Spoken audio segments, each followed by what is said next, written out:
Racist cop slaps black woman. She destroys him publicly in just 4 minutes.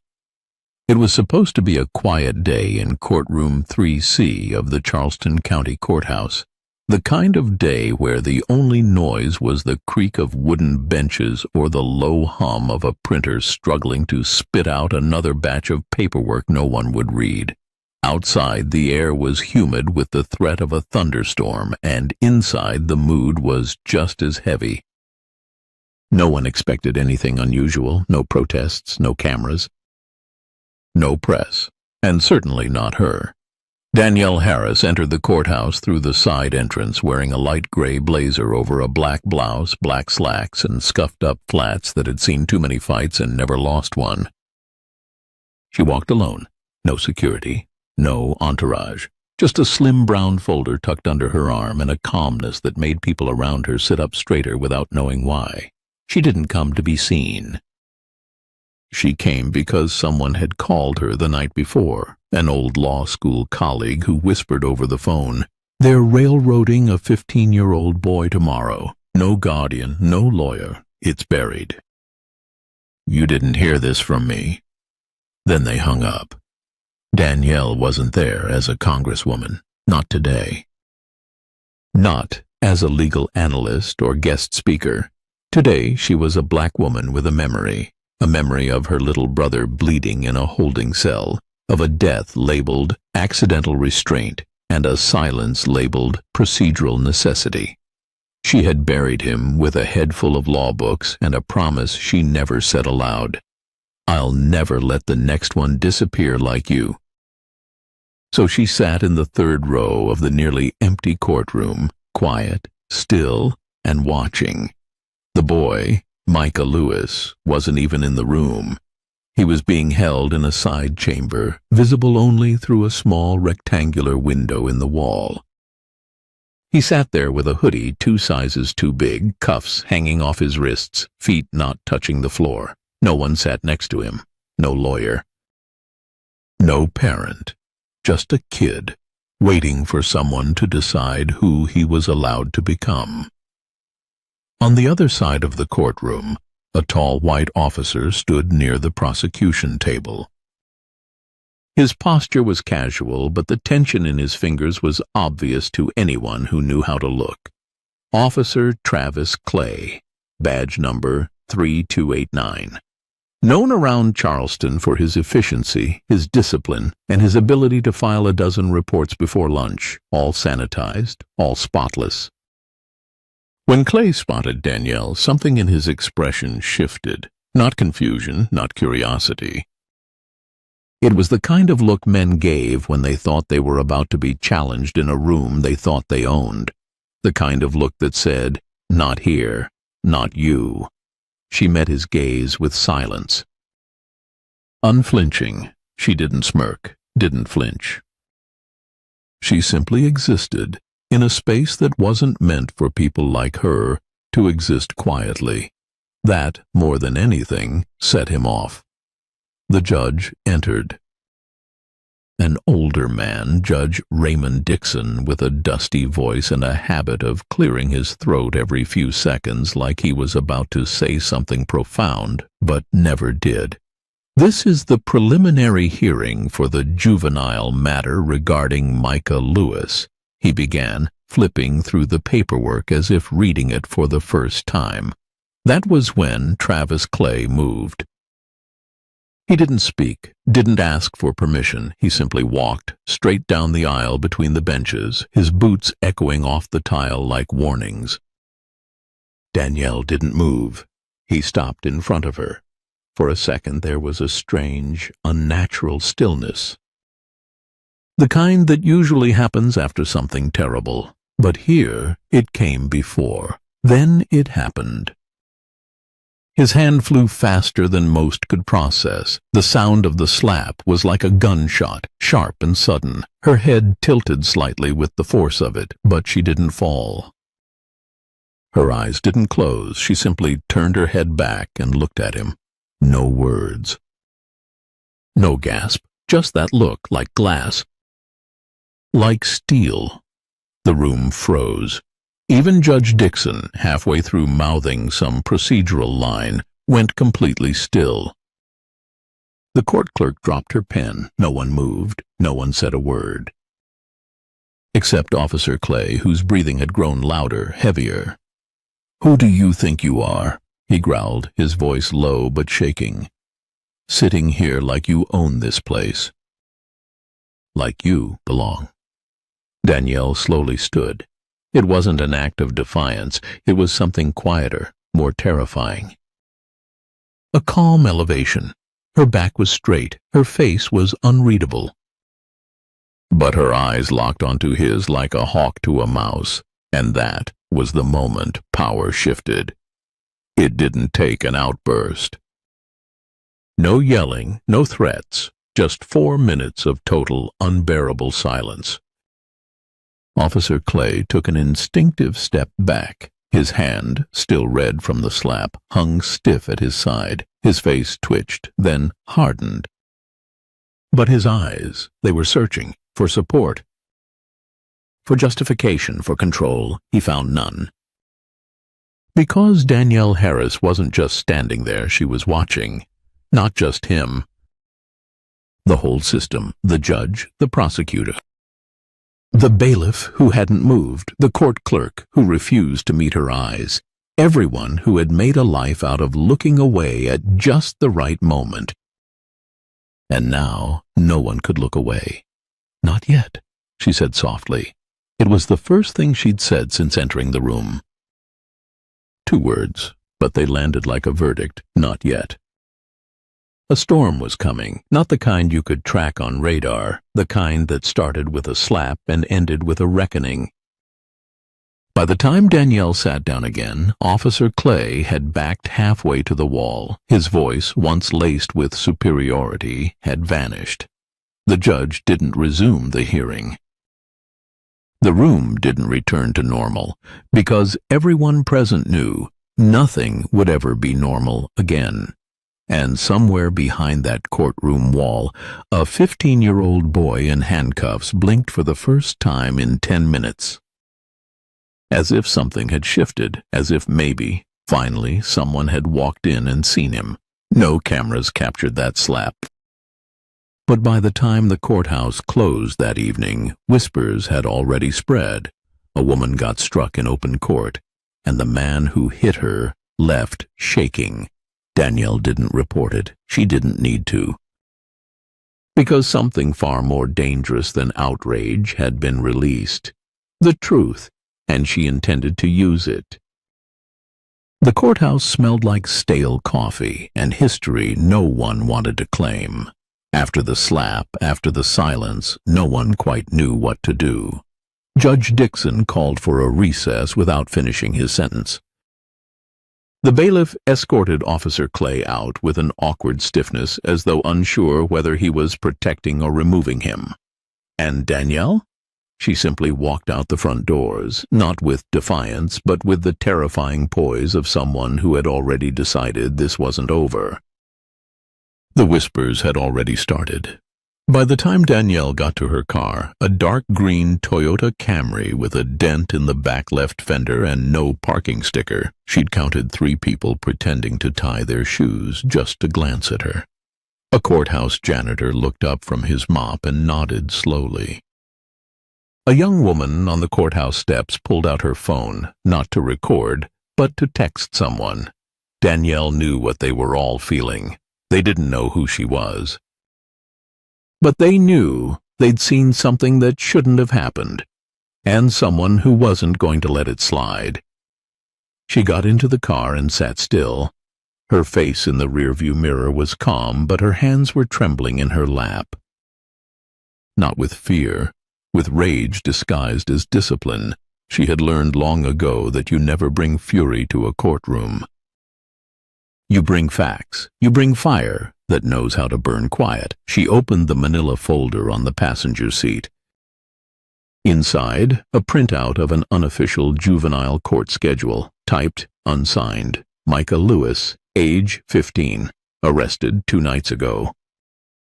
Charges: vandalism, resisting arrest, disruption of public peace, all blank charges. The kind you write when you don't have the truth, but you need a reason. She flipped the folder open to the timeline. Arrested at 8:14 p.m. Processed at the Juvenile Detention Center at 7:47 p.m. Danielle blinked. She reread it. Arrested after he was processed. She sat back in the seat, eyes tracing the numbers. A full 27-minute gap. This wasn't a typo. This was strategy.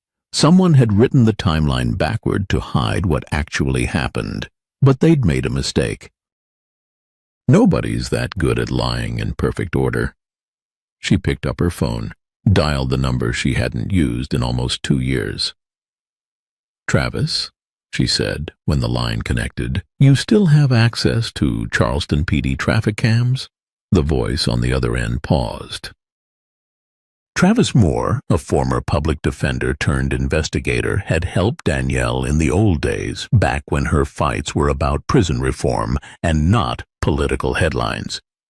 "You know I'm not supposed to," he said, "but if you're calling me, I assume someone's dead or about to be." Danielle didn't smile. "Find me footage near the Savmore gas station on King Street between 7:30 and 8:30 3 nights ago," he whistled. "That's specific." "It's not a favor," she replied. "It's a kid's life." That night, in a dimly lit kitchen in a rented townhouse on the edge of Charleston, Danielle watched grainy traffic cam footage on an old laptop. The scene was simple. A boy, hood up, hands in his pockets, stood outside the gas station, sipping from a bottle of water. Then a patrol car pulled up. No siren, no warning. Just Officer Travis Clay stepping out, walking up, grabbing the boy's shoulder and pushing him to the ground. 9 seconds. No conversation. No chase, just contact and cuffs. Danielle exhaled slowly. No vandalism, no resistance, no cause. And yet, he was already in the system, already logged, already processed, already tagged as a risk. She replayed the footage. Paused, zoomed. The boy didn't even look up until the cuffs were on. His expression wasn't guilt or defiance. It was confusion. The kind you see in children who've been told to obey but never warned about arbitrary power. Danielle closed the laptop. She opened another file. Micah Lewis's intake record. At the bottom, a signature. Signed, legal counsel waived. Only it wasn't his signature. Not even close. She'd seen his handwriting from a scanned school permission slip. A 15-year-old boy doesn't sign like that. Doesn't give up his right to a lawyer with such perfectly formed cursive. It was forged. She stared at the document, her mind racing through every case she'd worked, every ghost of a kid who'd never made it out. Micah was just the latest name added to a long, bloody list. Then her phone buzzed, unknown number. She let it ring twice, then picked up, said nothing. A male voice, low and direct. "If you're smart, you'll walk away. The slap was the warning. The next one won't be public." The line went dead. Danielle stood up, walked to the window, and pulled the curtain aside just enough to see the quiet street. A black SUV sat parked across the intersection. No lights.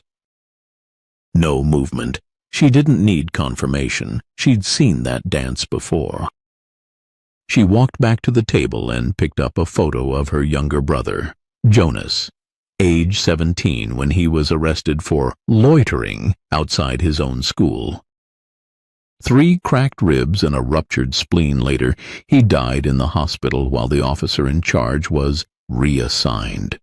No charges, no public record, just a note that read, "Incident handled administratively." That was the year Danielle changed. She left her job at the federal prosecutor's office, enrolled in civil rights law, and started building cases no one wanted to touch. Now she knew exactly what this was. It wasn't about Micah, or even the slap. It was about what that slap represented. The moment someone like Officer Clay realized someone like her wasn't going to flinch anymore. Danielle picked up the intake file again. She grabbed a red pen and circled the forged signature.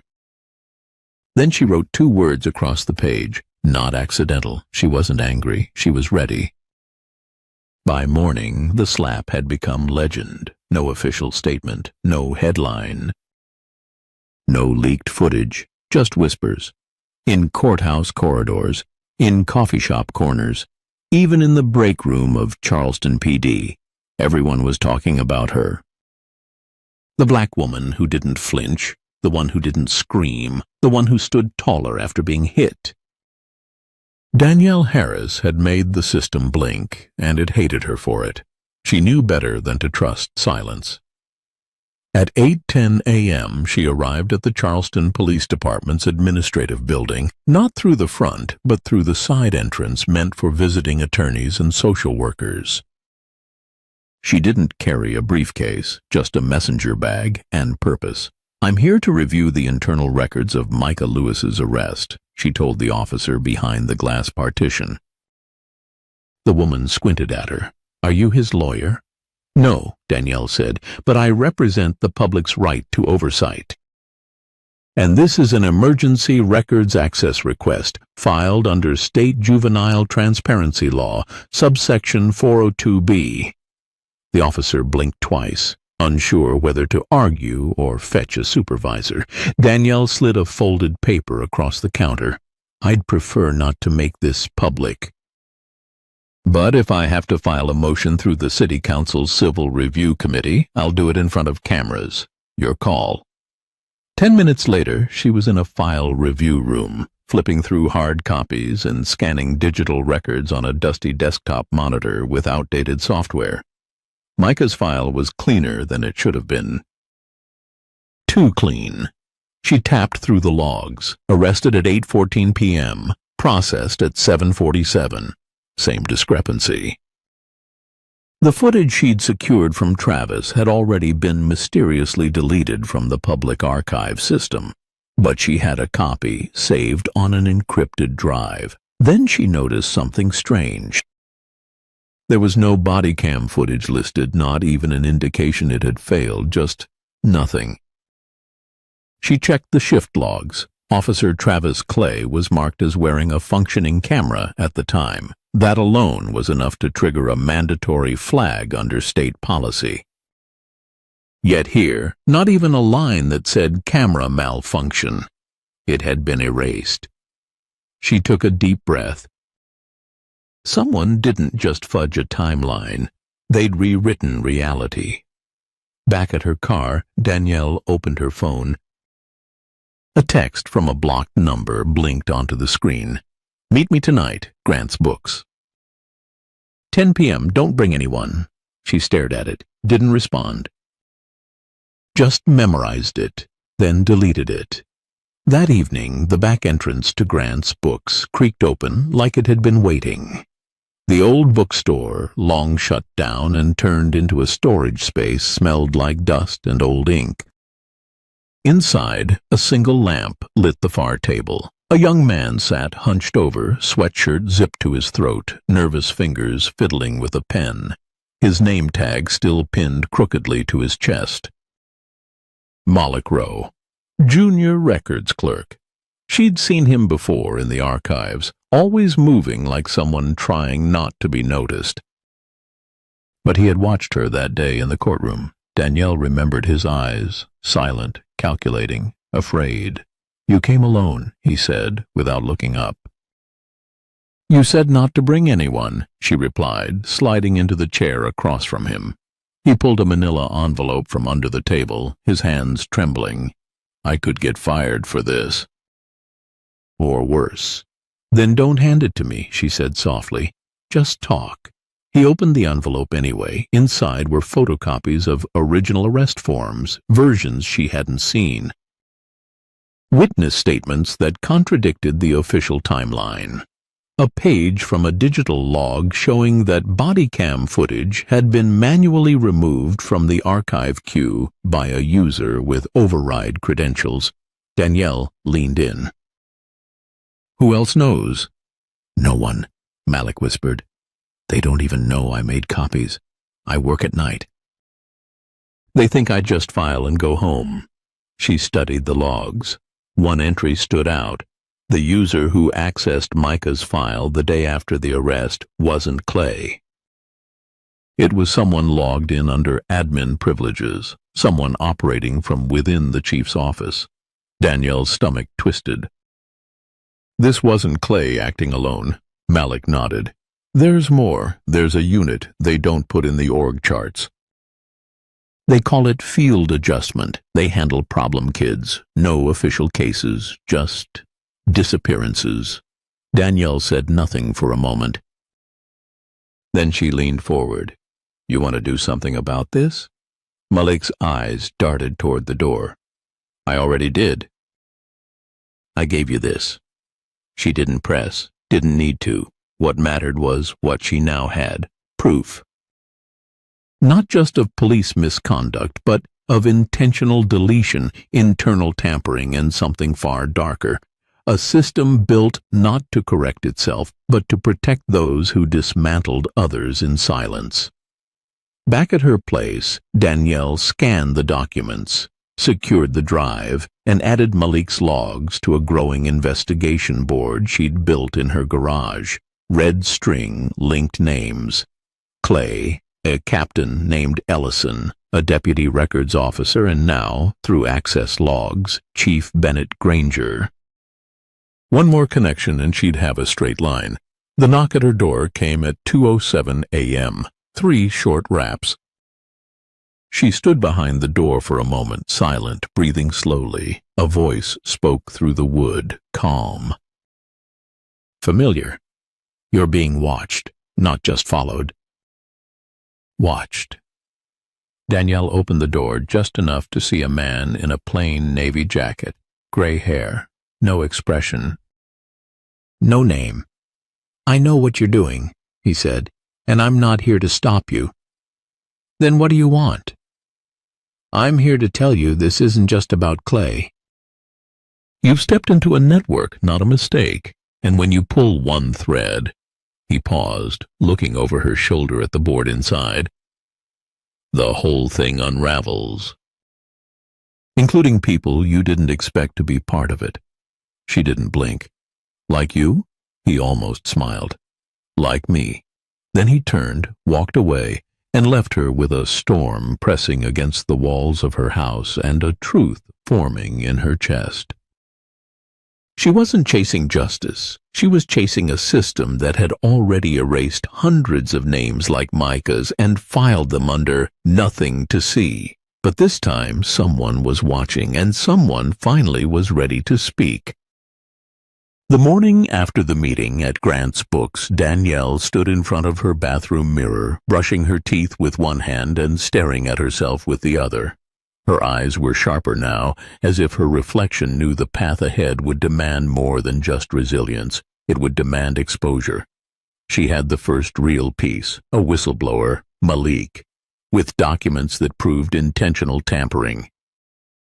She had the video from Travis showing the unlawful arrest, and she had that name, Chief Bennett Granger, tied by login credentials to a system built to erase evidence. But none of that mattered if she couldn't prove the system was designed to operate this way, not just break once in a while. At 9:00 a.m., she walked into the office of attorney Elise Monroe, a seasoned civil rights litigator who had left federal service after refusing to defend a corrupt housing enforcement program. Elise greeted her with coffee and a smirk. I heard the slap made rounds in places even Twitter doesn't know about, Elise said. You're not just a woman anymore, Danielle. You're a threat. Danielle handed over the envelope. Here's why. This isn't just about Officer Clay or even the kid they arrested. This is structural. Look at the digital access logs, admin entries made from Granger's terminal. Look at the intake form, signature forged, and then the timeline backward. Elise flipped through the copies, her brow knitting deeper with each page. Where'd you get these? They came from someone who knows what happens when files go missing, Danielle replied. Someone who doesn't want to be missing next. I can bring in 2 forensic analysts. We'll verify timestamps, trace the access credentials, maybe even cross-reference with the city's internal audit records. But this, Elise looked up. This is bigger than a court motion. This is a playbook. Danielle leaned back. Exactly. The plan was simple, go public, but not yet. They needed more than one case. They needed a pattern.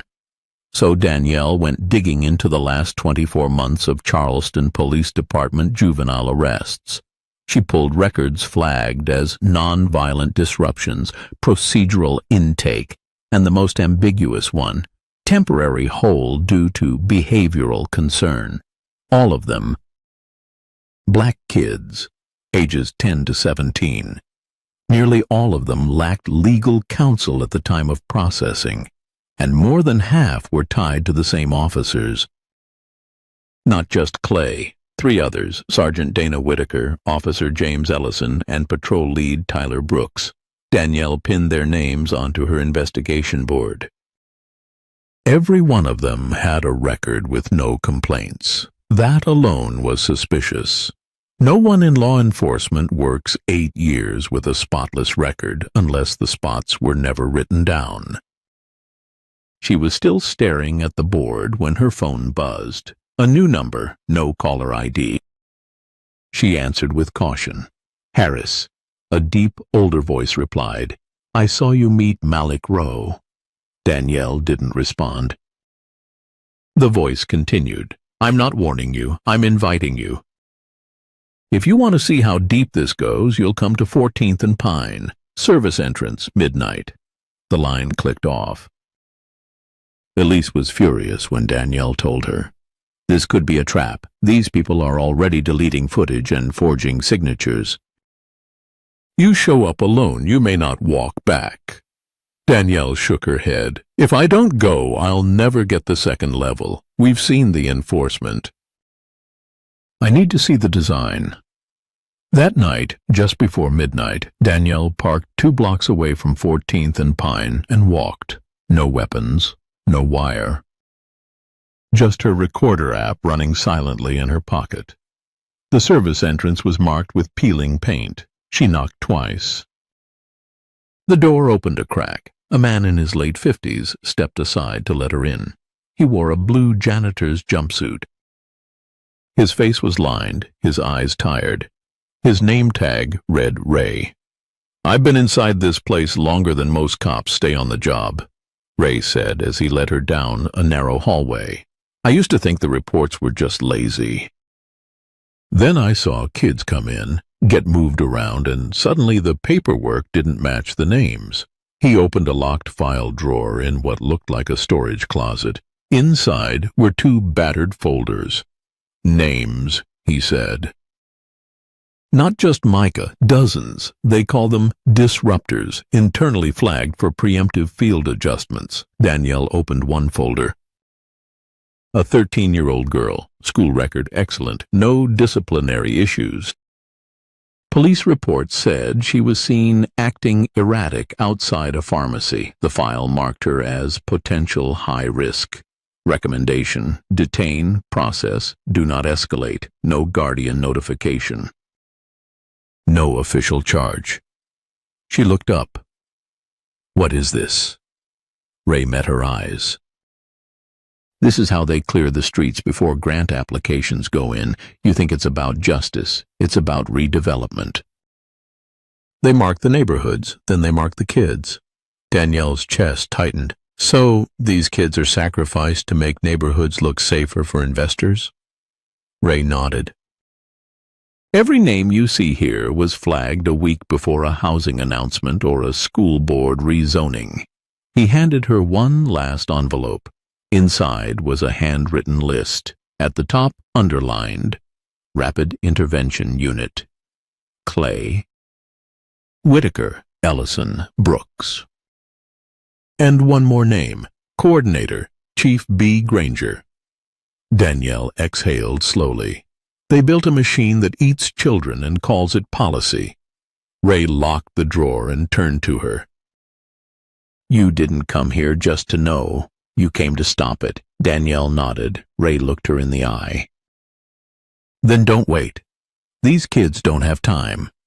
As she left the building, the streetlight flickered above her. A cold wind cut through the silence. She didn't flinch. Tomorrow, the world would start hearing the names that this system had worked so hard to erase, and they wouldn't just hear them. They'd have to answer for them. Danielle sat on the edge of her hotel bed, files spread across the floor like pieces of a broken mural. Names, timestamps, forged signatures, redacted reports. Her fingers hovered over the keyboard as her eyes shifted from one photograph to another, each of them a kid, a face, a life. And then her phone lit up with a text. No name. Just a number and 5 words. "You're not invisible anymore, Jefferson." She stared at it for a moment, heart beating slower now, not faster. Fear didn't live in her the same way it used to, not since the courtroom, not since the slap. That moment had burned away the part of her that played safe. She texted back 3 words. "I never was." Across the city, at the offices of the Charleston Civil Review Council, Elise Monroe was wrapping up her own war. Her meeting with a federal judge had gone better than expected, and they had received preliminary approval for a motion to protect Danielle's evidence under whistleblower privilege. But they both knew legal protection was only one part of the puzzle. "What now?" Elise asked over a burner call as she walked through the quiet parking garage under her building. Danielle's voice came in steady. "Now we make it undeniable." The following morning, Danielle walked into the Charleston Public Records office, bypassing the front desk with a casual nod. The clerk, an older white woman named Frances, who had seen a dozen scandals come and go, handed Danielle a cardboard box without a word. Inside, city budget reports, surveillance contracts, and field coordination memos. At the bottom of the box was what Danielle had been hoping for. A 2018 directive from Chief Bennett Granger outlining a high-alert youth monitoring initiative. It used clinical terms and risk assessment language, but between the lines it read like a strategy manual for preemptive racial profiling. She scanned the document and froze at one line near the bottom. All field observations of flagged individuals must be processed through special review, Unit Alpha, sign-off, BG. Danielle whispered, Unit Alpha, not Rapid Intervention, Unit Alpha.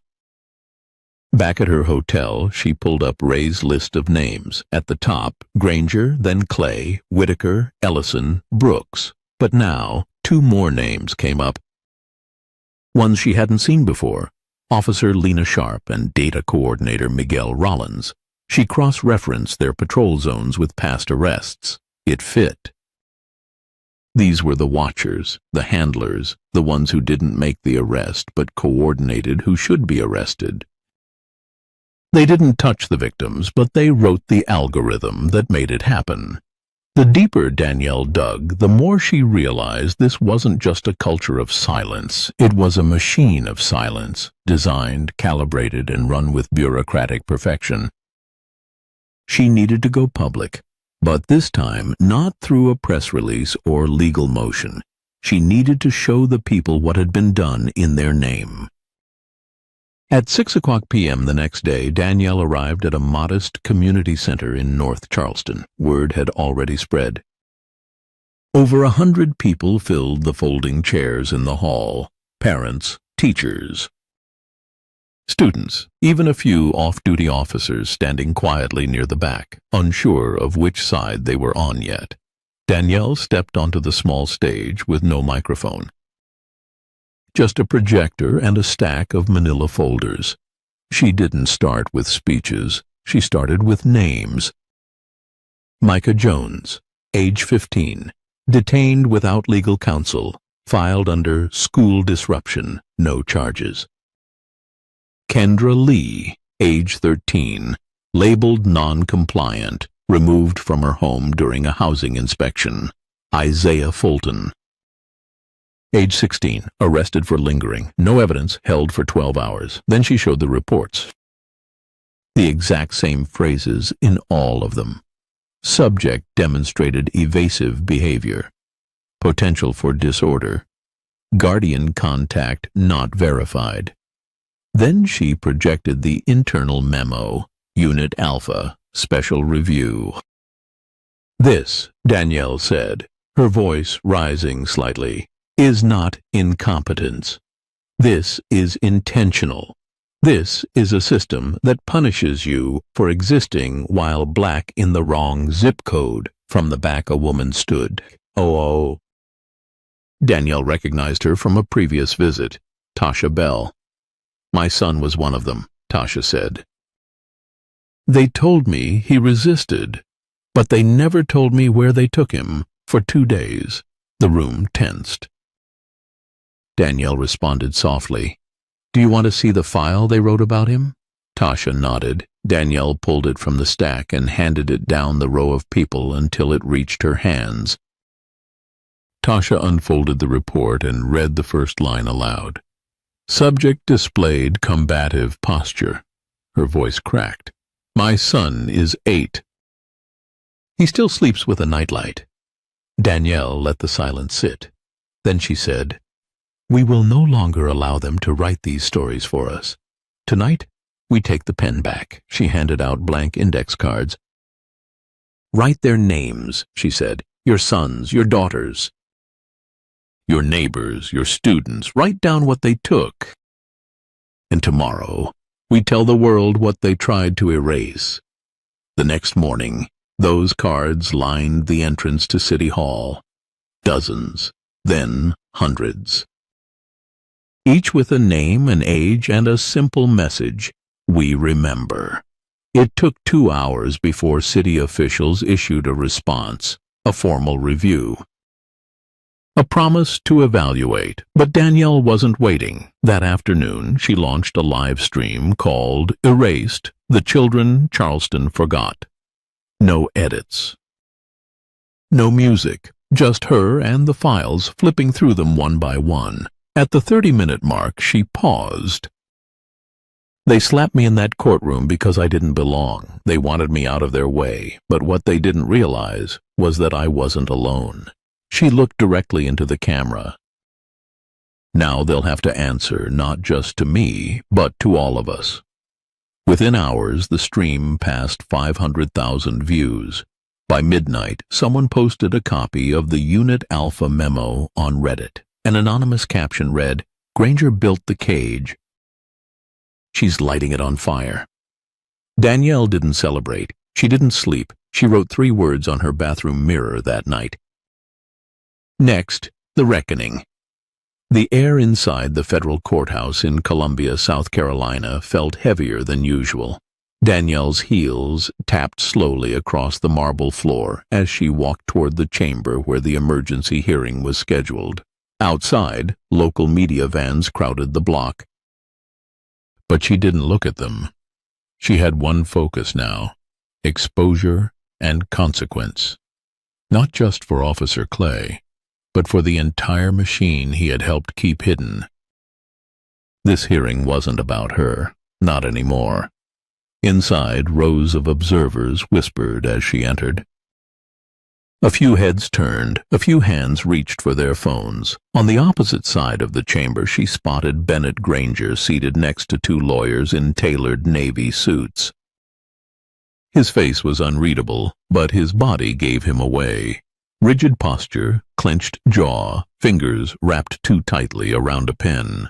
Danielle sat silently at her table, Elise Monroe on one side, and Terrence Qualls, a veteran civil rights attorney, on the other. As they waited, the judge entered, a stern, sharp-eyed woman named Judge Yvonne Keller. Keller opened the session bluntly.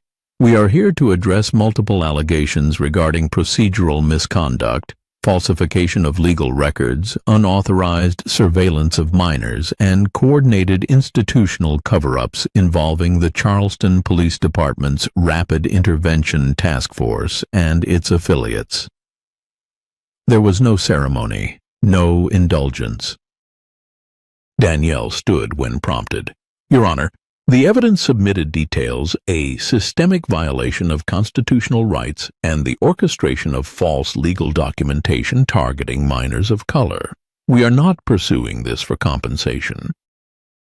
We are pursuing this to protect lives that the system deemed expendable." Judge Keller nodded once. "Understood. Proceed."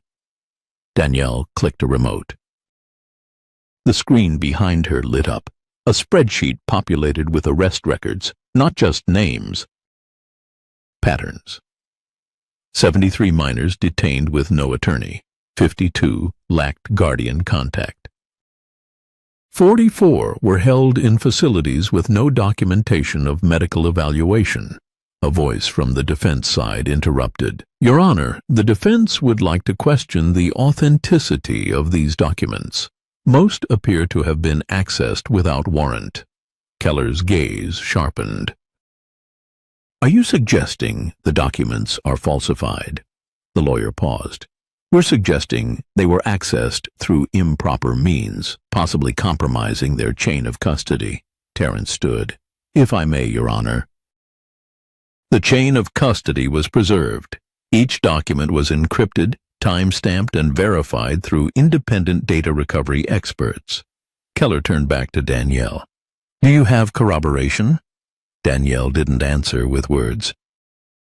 She played the next clip. It was audio, grainy, but clear enough.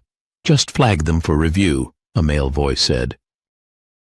"We don't need to arrest unless they give us a reason. If they walk away, that's good enough to classify."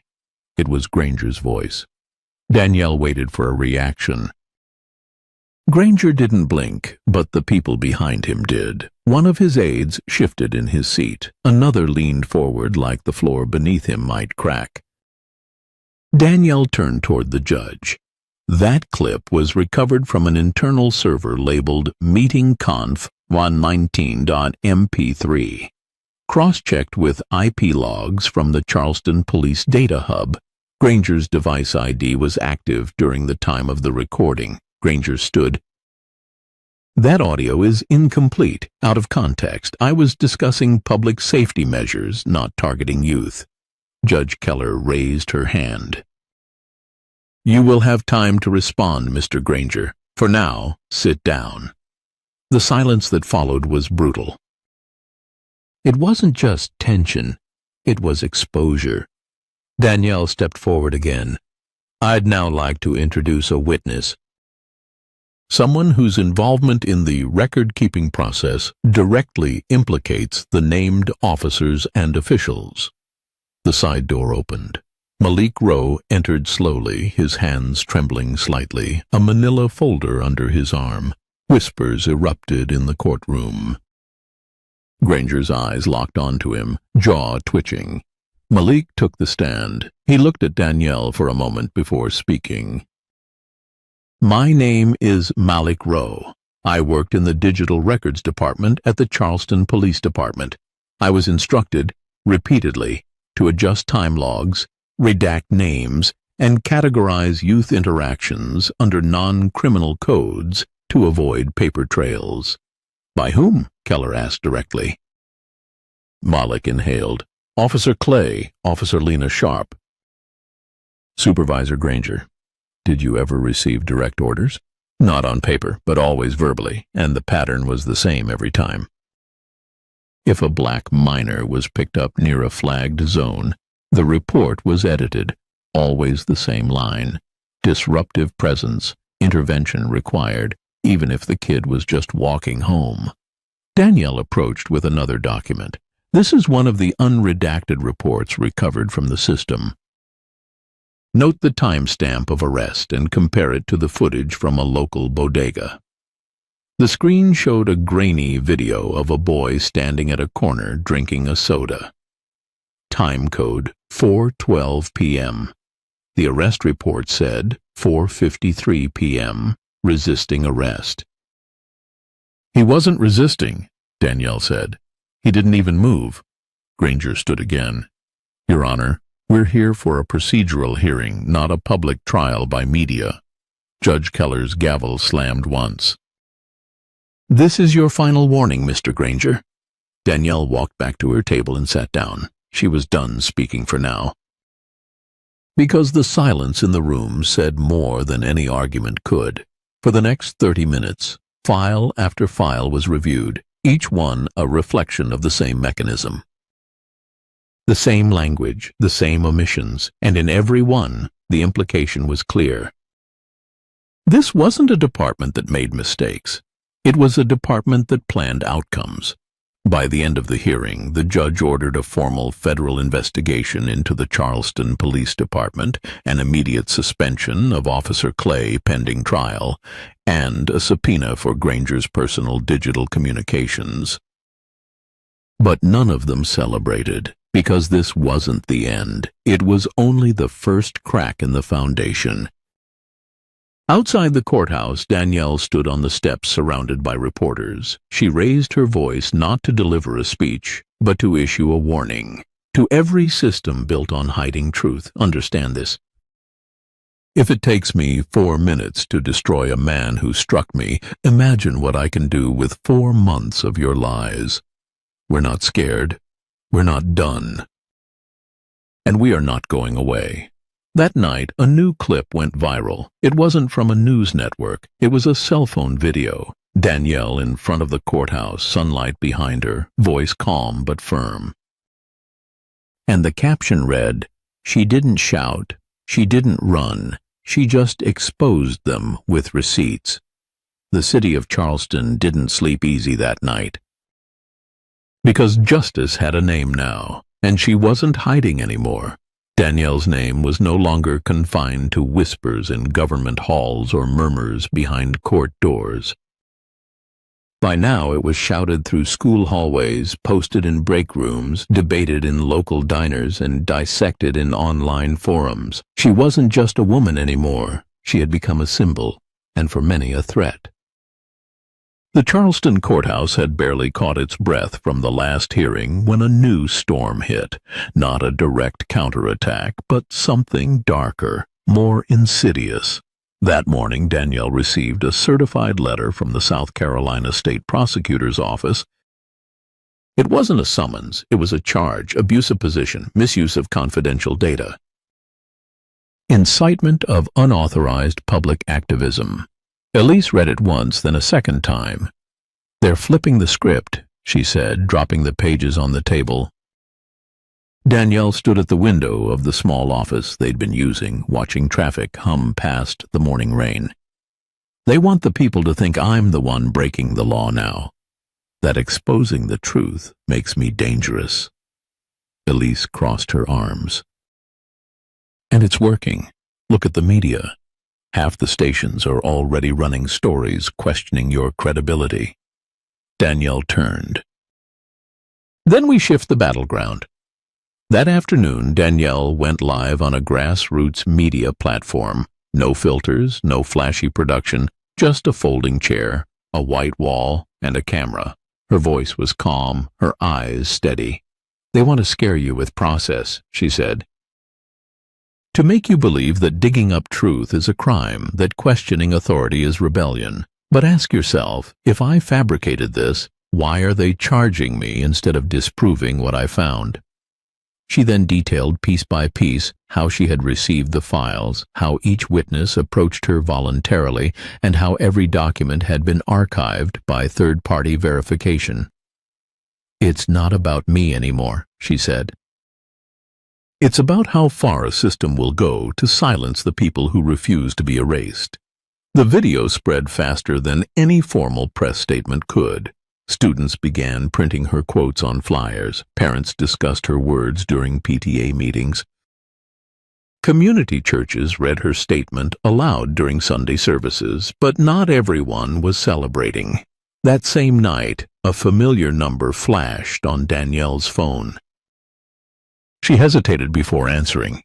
"You're still standing?" the voice asked. I am, she replied, already knowing who it was. Lamar Hensley, former internal affairs officer and one of the early enablers of the system she was dismantling.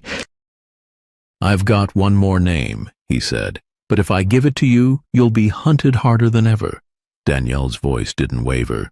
I'm already being hunted. What's the name? He paused. Then he said it. Deputy Director Alan Riggs. Danielle blinked. Riggs? He signed off on the education oversight contracts. Exactly, and guess what? He's the one who authorized the behavioral surveillance programs you exposed. She sat down slowly. Why him? Why now? Because he's cutting ties. Shredding memos, disabling backup servers. Danielle stood. Then we need to hit before he disappears into the shadows again. The next morning, Elise and Danielle filed a federal injunction to preserve all digital communication logs tied to the Urban Safety and Behavior Oversight Initiative, Riggs's baby project. At the same time, a sealed testimony from Malik Rowe was delivered to the Inspector General detailing how Riggs had personally ordered deletions of flagged interactions with minors. As the legal team scrambled behind the scenes, Danielle received a visit from someone unexpected, Brianna Keller, a junior officer who once worked under Clay. Why are you here? Danielle asked. Brianna looked like she hadn't slept in days. I was on patrol the night the girl in South Park was taken, she said. Jamira Fields. I saw what happened. I didn't stop it, but I wrote down everything, and I still have the original notes. Danielle stared at her. Why now? Because the people I trusted are burning down the house to hide what they've done, and I don't want to be inside when it collapses. Danielle reached for her bag. Then sit down. We need your voice. This time, we don't fight the fire alone. Brianna handed over the notebook. Its pages were stained with old ink and sweaty fingerprints, but each one was a confession. A brick pulled from the foundation of the cover-up.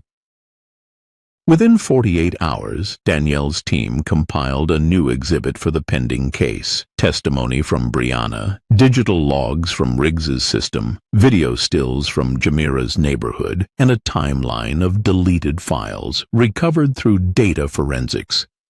But the twist came when Danielle's name appeared on another document, one leaked to the press before it ever reached her. A new internal motion filed by the city council to evaluate the legality of her actions and review her conduct as an elected official. They're not trying to beat you in court, Elise said. They're trying to exile you politically, make you radioactive. Danielle leaned forward. Then I give them a reaction they can't script. The next day, she showed up at a televised community town hall, uninvited. Cameras swiveled, council members stiffened. She stepped to the front and said calmly, You've charged me with exposing what you tried to hide. You say I overstepped, but I didn't step over anything. I stepped into what you let rot in silence, and if you want me gone, I won't fight you. But you'll have to say it to the faces of every person whose name you buried under paperwork and lies. Behind her, the doors opened. One by one, former victims and their families entered. Troy, Kendra, Micah, Jamira. Each one held a file. No yelling, no chanting, just presence. Just proof. And for the first time since the entire battle began, the city council said nothing. Because the people were no longer waiting to be spoken for. They had become the voice, and no charge, no headline, no motion could silence them now. By the time the federal hearing convened in Charleston, the city wasn't just watching, it was holding its breath. Streets once silent now buzzed with anticipation. News vans lined the courthouse like spectators before a reckoning. The name Danielle West wasn't just attached to a file number anymore.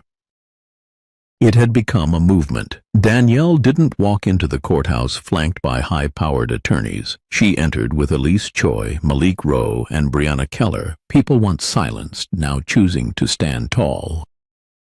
Behind them came a wave. Micah Bell in a crisp white shirt, Kendra Moss leaning on crutches, Troy Bennett with his chin up, and Jamira Fields holding her grandmother's hand. 27 individuals, each one representing a page the system had tried to erase.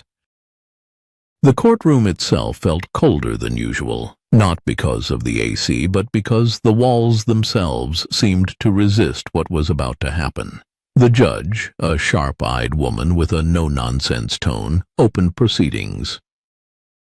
Ms. West, this court has reviewed your complaint against the Charleston Police Department, the City Oversight Council, and various named individuals. What remedy are you seeking? Danielle didn't approach the podium. Instead, she remained seated, her voice steady. I'm not here to seek money. I'm not here to settle. I'm here so that when a child is pulled from the sidewalk without cause, we can no longer pretend it's a paperwork glitch. I want their names restored, their records cleared, their stories recognized. I want every officer who signed off on these cover-ups to be investigated and held accountable. I want the system to stop acting like silence is safety. The judge studied her for a long beat. And if this court finds cause? She asked. Danielle's answer came without hesitation. Then the public will finally know they were never crazy to feel afraid. That something was wrong, and someone finally said it. It wasn't just the courtroom that held its breath. Across the city, thousands were watching via live stream, in barbershops, in school cafeterias, on phones held quietly beneath desks. The people weren't watching a trial. They were watching their reflection. The first exhibit was presented by Elise, a map of system-wide arrests with altered timestamps. Red dots bloomed across the screen like a virus. The judge leaned forward. This data has been cross-validated? Malik nodded from the stand. I was the data clerk. I was told to normalize inconsistencies, but they weren't errors, they were tactics. Brianna testified next. She described Jamira's arrest in detail, including the internal orders to withhold guardian notification. I thought I was keeping the peace, she said, eyes damp, but I was just keeping the machine quiet. Then came the recordings, audio clips of senior officials using phrases like social blind spots, uncomfortable youth patterns, and pre-incident deterrence, terms that meant nothing in public. But everything in execution, Danielle stood again. This is not just misconduct. It's policy by another name. The city's attorney tried to strike back. There's no clear evidence of a written mandate to target minorities, he argued. Danielle held up a blank sheet. You don't need a written mandate when everyone knows the script. The twist came not from a new revelation, but from the judge herself. Counsel, I've reviewed these records personally. In my 22 years, I've never seen such consistent procedural mimicry across so many unrelated cases. Either your department has an unspoken playbook, or someone's been lying with a very steady hand. The silence was thicker than ever. Danielle felt it. The ground had shifted. Then the judge turned to her. You said you weren't here to seek punishment, but justice sometimes requires consequence. What do you believe that looks like? Danielle scanned the room. Her eyes met the 27 faces that had once been called troublemakers, liars, ghost entries in a digital system. Now they sat as living truth. I want every child's record scrubbed clean, every officer who signed a false report suspended pending full investigation, every administrator who authorized these methods to be named publicly. I want this hearing on record, archived, and shown in every police academy in this state. And I want a new law introduced, one that bans behavioral surveillance of minors without court oversight. And you? The judge asked softly. What do you want, personally? Danielle paused, then smiled. I want one more chair in the room, for the next kid who thinks no one's listening. The judge didn't bang a gavel. She simply nodded. This court will deliberate, but understand, justice has already begun. That night, the ruling hadn't yet arrived. But something else did. A video, a grainy clip of Officer Clay, the same man who slapped Danielle, being escorted out of Charleston PD by Internal Affairs. No uniform, no salute. Just the look of a man who'd finally realized his badge wasn't a shield anymore. Danielle sat in her quiet office when the clip went viral. She didn't smile, she didn't celebrate. She opened her laptop and typed, "This story is not about me. It's about who we choose to believe. It's about what happens when we stop waiting for justice and start becoming it." To every voice that was silenced, speak. To every name that was buried, rise. The system didn't fall apart. It got seen, and now it has no place to hide. She hit send. The message spread like wildfire. A new hashtag trended. #not erased. In the days that followed, local councils across the state launched reviews. Dozens of pending charges against minors were dropped. An independent civilian board was formed to oversee school-based policing. And at the Jefferson Community Law Room, the front door had to be propped open because so many people were showing up to learn how to protect their rights. The final twist? Danielle never ran for re-election. She didn't need the title anymore. She had something stronger, truth. And a city that, finally, wasn't afraid to hear it. If this story stirred something in you, if it made you feel seen, angry, inspired, or ready, don't let it end here. Share it. Talk about it. Ask the questions they don't want you to ask. Subscribe to this channel for more stories that speak for the unheard. Because silence protects power, and truth belongs to all of us.